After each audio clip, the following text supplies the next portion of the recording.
Hey there gamers, DreamcastGuy here, and today we're talking about Indiana Jones because this came out last year. It was, in my opinion, is one of the best Xbox games we've gotten this entire generation. It's fantastic, it's fun, it's adventurous, it's got crazy side quests and world building.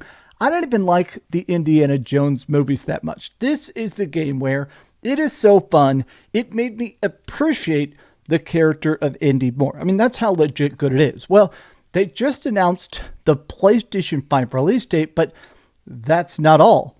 It's going to be better on the PlayStation 5, and that feels weird. I am definitely buying it a second time, but let's take a look at the goods, the bads, and the reactions to it, because it does feel like a lot of PlayStation people that originally were saying, oh, the game doesn't look that good, a lot of people seem to be celebrating this PS5 release date.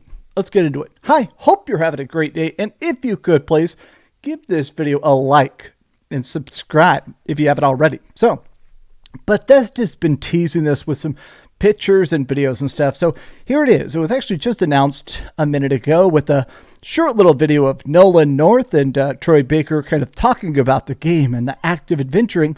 A lot of the replies, though, are saying, this is ridiculous. Where is Elder Scrolls 6? People are making jokes about Elder Scrolls 6 a lot in the comments, but it does feel like the Indiana Jones fans are absolutely thrilled. This is the special collector's edition of it. I like this guy's room. This dude is definitely an Indiana Jones mega fan. But this is the short and sweet of it. I got to admit, it is very bizarre to see the official PlayStation Twitter account talking about an Xbox exclusive, but this is just the current age. Here it is, April 17th, 2025. So what is that? Exactly 3 weeks from when I'm recording this video. I want to take a look at the replies. Yeah, Big W, just a reminder, Phil Spencer originally said it'll just be 4 games going from Xbox to PlayStation 5. Amazing game. Happy birthday, Bloodborne. Oh yeah, this is the 10th anniversary of Bloodborne. I mean, it'd be nice if PlayStation acknowledged that, but I guess we're just not going to do that. I'll be buying both this and Forza Horizon 5 to show Microsoft needs to continue putting their games on PlayStation. Can't wait for Halo and Gears of War next. So this does feel like that big change. We've known for the fact that every Xbox game is going to PlayStation, but the thing I'm curious about the most is that this game, we don't know how well it sold on Xbox, but it doesn't seem like it exactly burned up the sales charts. Some people bought it, but even the people that did buy it, it seemed like they mostly played it on Game Pass. That makes sense. The whole idea of Xbox Now is that it's not about just straight up buying discs. It's about, hey, subscribe to the service. Even when there isn't another game coming out, say subscribe to the service. So it is going to be interesting to me how well this ends up selling on the PlayStation 5. I mean, it seems like they're not really doing that much marketing. I mean, a tweet 3 weeks before launch, a bit strange, but here's the other part of it. There are, on some browsers, they have the actual little label that says PS5 Pro Enhanced. Now, to be clear, Indiana Jones is already a very good-looking game. I think it has some of the most realistic worlds. It's got really full maps. It's got cool little side quests. It's essentially, if you haven't played the game, honestly, you definitely need to buy it on PC, Xbox, on PlayStation 5. But the way it worked is that there were multiple big quest hubs. And on those hubs, you could kind of go in any direction and do side quests and find collectibles and stuff until you get to the main story that lets you progress to the next area. Really damn good game. My God, there's a reason I put it in my top 10 best games of the year. But I want to see if they'll fully implement the new PS5 Pro technology. A bunch of videos and stuff have been made this year about how the PS5 Pro is actually really damn good at just making shadow effects, about pumping up frame rate, about making it extra high resolution.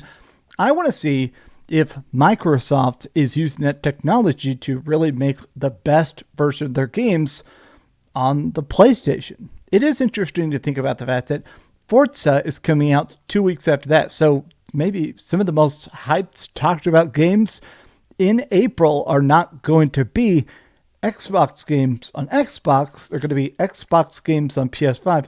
a bit strange, but the final thing I want to talk about is, in my opinion, the biggest L of this. So this is the collector's edition we had on the original Xbox, right? So we already knew this. This is the special deluxe edition. You can buy it. It comes with a globe. You can pay for the special digital edition that gives you 2-day early access, that kind of stuff. But if you read the fine print, which honestly, this picture, you can't see it. It's so teeny tiny. But if you zoom in down here, it says that the disc doesn't really have anything on it. Like, it does, but it's basically an install key. Internet connection required to download the game and content.